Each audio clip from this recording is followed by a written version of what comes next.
একটা লেস কেটে এই চমৎকার ডিজাইনটি সেলাই করব।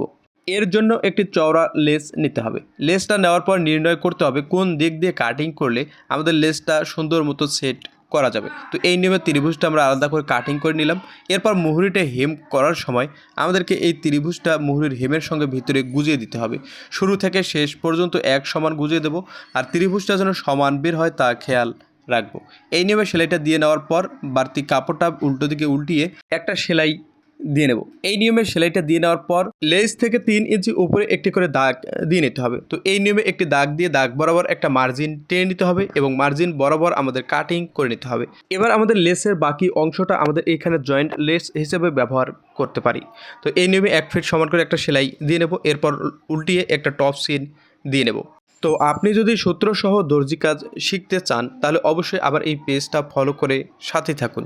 ইনশাল্লাহ আমরা লাইভ ক্লাসের মাধ্যমে আপনাদেরকে দর্জি প্রশিক্ষণ দিয়ে থাকি, যা আপনারা খুব সহজেই কিন্তু শিখে নিতে পারবেন। এবার মুহুরির মাপ ধরে আমাদের সেলাই দিয়ে নিতে হবে। তো ভিডিওটা ভালো লাগলে বেশি বেশি শেয়ার করুন। ধন্যবাদ।